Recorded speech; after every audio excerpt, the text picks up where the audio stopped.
இந்த no contact இது ஒரு அருமையான விஷயம். இந்த நோ கான்டாக்ட் எதுக்காக பண்றோம் அப்படின்னு சொன்னா, நம்மளோட அந்த ஃப்ரீக்வன்சிய மாத்துறதுக்காக மட்டும் தான் நம்ம இந்த நோ கான்டாக்ட் பண்றோம். அதாவது நம்மளுக்கு ஏதோ ஒரு பெர்சன வந்து ரொம்ப பிடிச்சிருக்கு. ஆனா அவங்க வந்து நம்மளுக்கு அட்ராக்ட் ஆக மாட்டேன்றாங்க. இல்ல நம்மளுக்கு பிடிச்ச மாரி அவங்க நடந்துக்க மாட்டேன்றாங்க. இல்ல ஏதாவது ஒரு பிரேக்கப் ஆயிடுச்சு. அப்படின்ற ஒரு சிச்சுவேஷன்ல நம்ம அவங்கள பத்தியே நெனச்சுக்கிட்டு இல்லாம, ஓகே அவங்கள சேஸ் பண்ணாம இருக்கணும். அப்படிங்கிறதுக்காக தான் இந்த நோ கான்டாக்ட். இதுல என்ன ஆகுது அப்படின்னா, நெறைய பேத்துக்கு நெறைய மிஸ் அண்டர்ஸ்டாண்டிங். நோ கான்டாக்ட் பண்ணாலே போதும், அந்த பெர்சன் வந்து நம்மகிட்ட அட்ராக்ட் ஆயி அவங்களே ஓடி வந்துருவாங்க அப்படின்னு நெனைக்கிறாங்க. மந்தத்துல மாங்கா முளைக்காது. நீங்க ஜஸ்ட் டேக் பேக் பண்றது மட்டும் தான் இந்த நோ கான்டாக்ட். இந்த நோ கான்டாக்ட்லயே அவங்க ஓடி வந்துருவாங்க. உங்க கூட கல்யாணம் பண்ணிக்குவாங்க, குடும்பம் நடத்துவாங்க. இப்படிலாம் நீங்க எதிர்பார்க்கவே கூடாது. Just use your logic mind. இந்த நோ கான்டாக்ட் வச்சுட்டே நான் வந்து எல்லாத்தையும் அட்ராக்ட் பண்ணிருவேன்னு நினைக்காம, நீங்க அந்த பெர்சன அட்ராக்ட் பண்றதுக்கு என்ன ஸ்டெப் எடுத்தீங்க? ஸ்டெப் எடுக்கணும் அப்படின்னு சொல்லி சொன்னோனே என்ன பண்றதுன்னா, உடனே ஃபோன் பண்ணி பேசுறது. இல்லன்னா மெசேஜ் பண்ணிக்கிட்டே இருக்கிறது. இல்லன்னா அவங்க வந்து WhatsAppல இருக்காங்களா? வந்து அ Instagramல வந்து ஆன்லைன்ல இருக்காங்களா? இந்த ஆப்ல இருக்காங்களா? அந்த ஆப்ல இருக்காங்களா? யார் கூட பேசிட்டு இருக்காங்க? அப்படி சேஸ் பண்ணி பின்னாடி பார்த்துக்கிட்டே இருக்கிறது. அவங்கள வந்து வேவு பார்த்துக்கிட்டே ஸ்டாக்கிங்ன்னு பேரு. இதுவுமே சேசிங் தான். இந்த மென்டாலிட்டி வச்செல்லாம் அட்ராக்ட் பண்ண முடியாது. ஒரு ஷார்ட் பீரியட் இவ்வளோதான் டைம் இருக்கும். ஒரு 10 நாளைக்குள்ளார வந்து அந்த பொண்ணு வேற ஒருத்தன கல்யாணம் பண்ணிக்க போறா. ஓகே. அதுக்குள்ளார நான் வந்து அவங்கள அட்ராக்ட் பண்ணிறணும். இப்படிலாம் முடியாது. ஏன்னா, உங்களுக்கு அந்த ஒரு ஃபியர் இருக்கும். ஐயோ! அவ என்ன விட்டுட்டு போயிருவாளோ! இந்த மாரி ஒரு மோட் இருந்தா இந்த லோ ஃப்ரீக்வன்சி. மேனிஃபெஸ்டேஷன் மோட்லயே இல்ல நீங்க. ஓகே. 2வது ஏதோ ஒரு பிரச்சனை ஆயி தான் இந்த மாதிரி ஒரு பிரிவு. சரியா? அப்போ நீங்களும் ஹீல் ஆவணும், அவங்களும் ஹீல் ஆவணும். அதுக்கு டைம் எடுக்கும். ஹீல் ஆவறது சில பேர் தானாவே ஹீல் ஆயிக்குவாங்க. சில பேர் நாம தான் ஹீல் பண்ணணும். இந்த லோ ஃப்ரீக்வன்சில இருக்கக்கூடிய விஷயங்கள் எதையுமே நம்ம பண்ணக்கூடாது. இந்த ஃபியரு, சேசிங்குமே வந்து என்னது? ஒரு லோ ஃப்ரீக்வன்சி தான். அப்புறம் அவங்கள பிடிச்சு வைக்கணும்னு சொல்லி கட்டாயப்படுத்தி கண்ட்ரோல் பண்றது. அதுவுமே எதனால பண்றோம்னா, இந்த ஃபியர்னால வர ஆக்ஷன் தான் அது. அதையுமே பண்ணக்கூடாது. அதே மாரி ஒரு விஷயம் ஆயிருக்குன்னா, ஒரு 10 நாளைக்குள்ளாரயே அவங்க எனக்கு திரும்பி வரணும்னு ஒரு டைம் ஃப்ரேம் போடுறீங்க இல்லையா? அந்த டைம் ஃப்ரேம் போடுறதுக்கு நம்ம யாரு?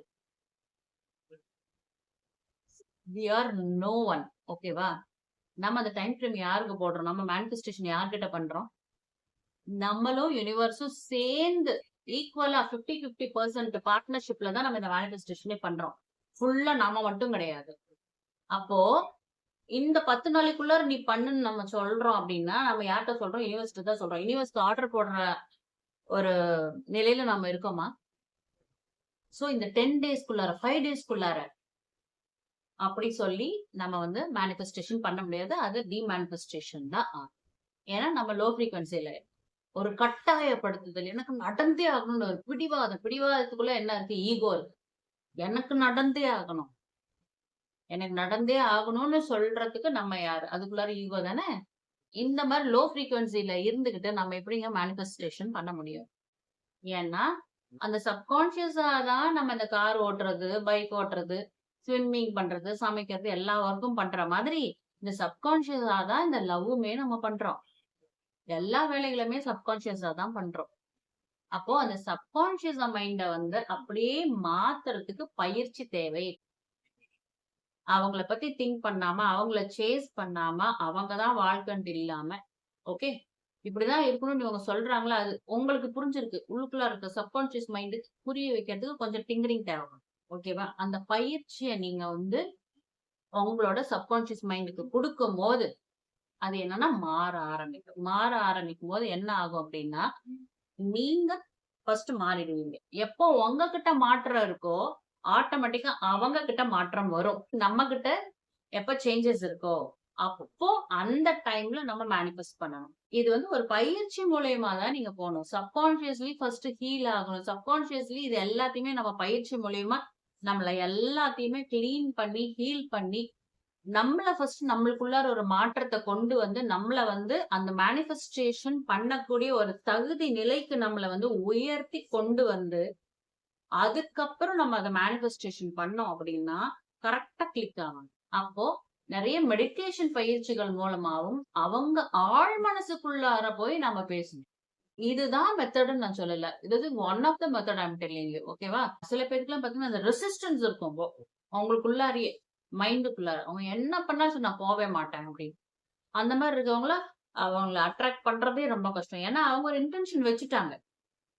அந்த இன்டென்ஷன மீறி நம்ம அவங்கள வந்து அட்ராக்ஷன் பண்றது ரொம்ப கஷ்டம். ஸோ நம்ம ஒவ்வொருத்தருக்கும் ஒவ்வொரு விதமான விஷயங்கள் ஒர்க் அவுட் ஆகும். ஒருத்தருக்கு இந்த மாரி ஒர்க் அவுட் ஆகும்னா, இன்னொருத்தருக்கு அதே மாரி தான் ஒர்க் அவுட் ஆகணும்னு அவசியம் கிடையாது. சரியா?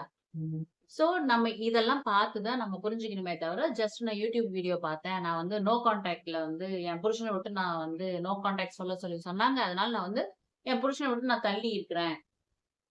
அவங்க வந்து தானா வந்துருவாங்க. அந்த இடத்துல மாங்கா முளைக்காதுப்பா. We need to do manifestations. We need to do lots of practices. ஆழ்மன பயிற்சிகள். அதே மாதிரி நெறைய மெடிடேஷன்ஸ். எல்லாத்துக்கும் மேல பிரபஞ்சத்தோட ஒரு அருள் இருக்கணும். அப்பதான் அதெல்லாம் வந்து நடக்கும். ஏன்னா குடுக்கறது அவங்க தான். சோ அவங்க டெஸ்டிங்லாம் கூட பண்ணுவாங்க. அதெல்லாம் நம்ம பாஸ் பண்ணணும். அப்படி கிடைச்சா நம்ம என்ன செய்வோம்.